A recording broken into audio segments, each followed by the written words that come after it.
Hey everybody, welcome to the Midweek Check-In. It is week 3 of our 21 days of prayer and fasting, our last 7 days. I wish I could sit down with each and every one of you and hear all about what you've learned and what you've heard and how the process has been for you as we engage with Scripture every single day and pray together specifically about the topics that are set before us. Today, I want to tell you a little story. This year, I have a word of the year. Does everybody do that? I don't know if everybody does that, but I hear sometimes here and there people do this. And I don't necessarily do it every single year, but this year I did. And it kind of happened by accident. But my word of the year is with. Actually, that's not my word of this year. The word of the year is withness. Withness. And what I mean by that is it's ultimately prioritizing the withness of Jesus, realizing the withness of Jesus, and also prioritizing my withness with those I'm called to be around. I basically want to say like, hey, I am with you. I want to hear Jesus say, hey, I am with you. And I want to receive that. And I want to know that others are with me also. So this whole concept of the idea of with or withness is kind of a theme for me throughout this entire year. Well, I feel like the third week here is really about that a little bit. In the very beginning of this week, we read about how suffering is actually that Jesus is our refuge in suffering. We are guaranteed to be suffered. It's going to happen no matter where we are, no matter what we're doing, no matter how big our faith or how small our faith, no matter what, we are going to endure suffering. I mean, Jesus endured suffering, right? He endured the ultimate suffering, his death on the cross for us, for you, and for me. So suffering is a guarantee, right? But I think about how maybe it's okay. Suffering maybe is okay. I know that sounds really, really terrible. And sometimes I hear people that will ask me often this question, is God really good if there's suffering all around us? But the promise is this, the promise is his withness. He is with us in our suffering. He also knows exactly what it feels like to suffer, right? So he can relate to us and we can relate to him. It's not like he sat up on a throne somewhere and literally had no suffering happen whatsoever.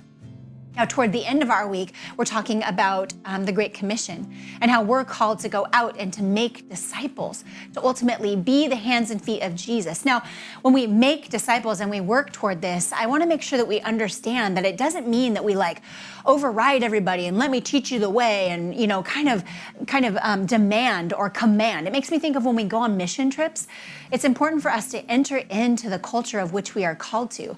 Not for us to dominate with our culture and be like, here's the right way to do it. Here's the best way to do it.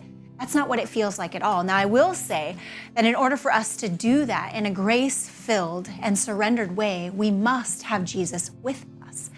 We must have Jesus with us, and we must be around those who understand that concept too. Now, I don't know about you, but on a mission trip, if you've ever been on one, there's a lot that happens there. You grow, you stretch, you feel really uncomfortable, and maybe weird parts of yourself come out, and that disciple making looks one type of way that might not be so great, right? But it doesn't matter. We're still called to that. We're called into that process. We're called into modeling and loving those around us to the best of our ability, and with us is Jesus. He's with us in the middle of that. And when we do it together, we're with each other as we make disciples. So that's what I want you to take away with you at the end of this 21 days of prayer and fasting. Jesus is with you. That is the promise. There are really no other promises there, right?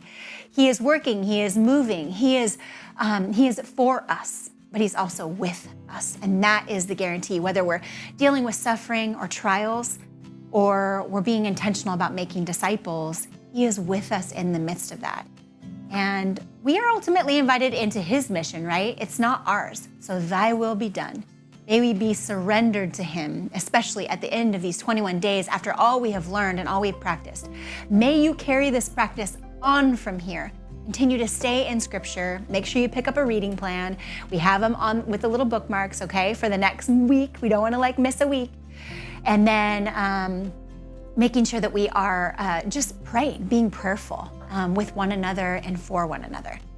All right? You can do this. We can do this. It's really, really important. It's the only way that we grow is to embrace and understand that he is with us. And we get to read about some of that in his word. So, all right, you guys, go and make disciples. We'll see you next time.